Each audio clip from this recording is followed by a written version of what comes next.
But రాజకీయాల తాలూకా పరమావధి అధికారం సాధించడం, ప్రజాక్షేత్రంలో గెలవడం, లేదా ఎమ్మెల్సీ అవ్వడం, మినిస్టర్ అవ్వడం. సో మీరు చిరకాలం ఫైట్ చేసింది ఆ విధంగానే. మరి ఇప్పుడు ఇక్కడ ఫైట్ చేయడానికే ఇంకా అవకాశం లేదు. ఎందుకంటే ఇది ఎవరి కాన్స్టిట్యూషన్సీయో వాళ్ళ కాన్స్టిట్యూషన్లో వాళ్ళ తరఫున మీరు ఉండిపోయారు. ఇప్పుడు ఇంకా వేరే కాన్స్టిట్యూన్సీ వెతుక్కోవాలి.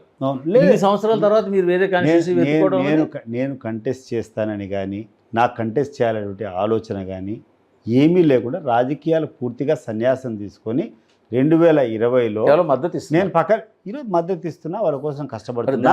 తిరిగి ఇప్పుడు వైఎస్ఆర్ కాంగ్రెస్ పార్టీ అధికారంలోకి వస్తే రకరకాల నాకు 25 సంవత్సరాలు ఉన్నటువంటి అనుభవాలు, ఈ ప్రాంతంలో ప్రజలు పడుతున్నటువంటి ఇబ్బందులు, నా అనుచరులు పడుతున్నటువంటి ఇబ్బందులు, వీటికన్నిటికీ ఏమైనా ఒక మెరుగైనటువంటి సొల్యూషన్ ఇవ్వగలిగితే we will give them ideas.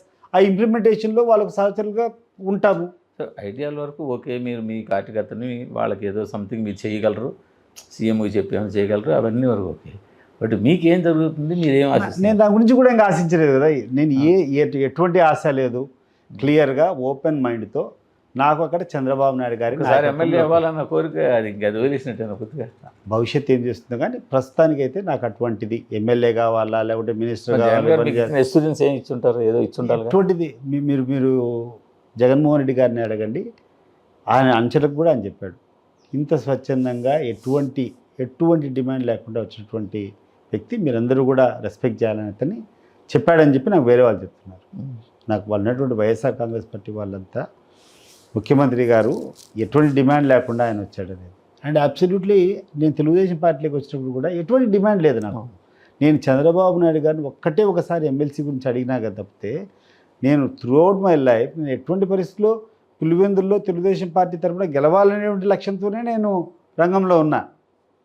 నా 5 ఎలక్షన్లు కూడా అదే స్పిరిట్తోనే చేశాను. కానీ నేను అంత స్పిరిట్తో చేసినా, నేను అంత కసితో చేసినా కూడా నేను వాళ్ళ కోసం బరువు మోస్తున్నా అనే దానికంటే నేనేదో వాళ్ళు కూర్చొని వాడుకుంటాననే రకమైనటువంటి అభిప్రాయానికి వాళ్ళు వచ్చారు. కాబట్టి అది correct. We don't have a correct place. Chandrababu Naidu దగ్గర ఎట్లుండిందో నాకు తెలియదు, కానీ లోకేష్ యొక్క వ్యవహారం మాత్రం నాకే కాదు, ఆ పార్టీలో మీరు ఎవరిని అడిగినా కూడా అంతర్గతంగా ఏ నాయకుడు కూడా సాటిస్ఫైడ్ లేదు. ఇప్పుడు మీరు వచ్చిన తర్వాత ఇప్పుడు జగన్మోహన్ రెడ్డి గారు ఏమో ఒక సంక్షేమ పథకాలు అనౌన్స్ చేశారు, జనాలకు డబ్బులు ఇచ్చారు, డైరెక్ట్గా వాళ్ళ అకౌంట్లో వేశారు. పులివెందులు కూడా వస్తూ చూశాను, బాగా విపరీతంగా బాగా డెవలప్మెంట్ కనిపిస్తుంది. మెడికల్ కాలేజు, బస్ స్టాండ్, ఇవన్నీ రోడ్లు అన్నీ బాగా. ప్లస్ ఇప్పుడు మీరు వచ్చారు. సో ఇవన్నీ కలిపి జగన్మోహన్ రెడ్డి గారి మెజార్టీని మరింత డబల్ చేయబోతున్నాయా? ఇప్పుడు ఎలక్షన్స్లో ఎట్లుంటాయి, ఏ అంశం ఇప్పుడు తీసుకుంటారనేది చెప్పలేము.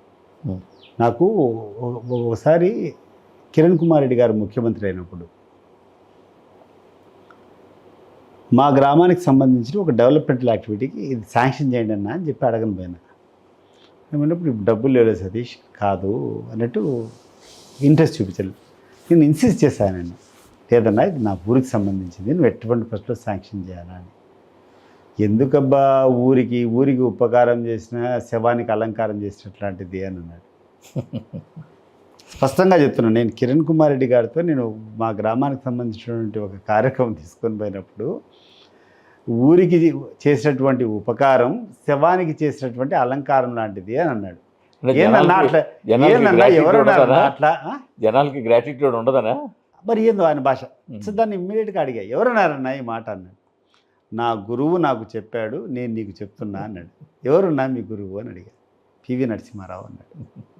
సో ఒక్కొక్కసారి డెవలప్మెంట్ చేస్తుందో లేకుంటే ఒక్కొక్కసారి ఇంకోటి చేస్తుందో తెలియదు, కానీ బట్ ఈ ప్రాంతంలో మాత్రం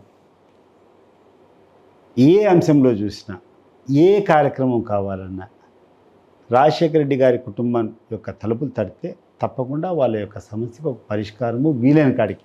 అంటే దేవుని దగ్గర పోయి నువ్వు ప్రతి ఒక్కడు ఏదంటే కూడా మినిమం నెసెసిటీస్ అన్నీ కూడా జరిగిపోతున్నాయి. అర్హత ఉన్నటువంటి వాళ్ళకి ప్రతి ఒక్కటి వస్తుంది.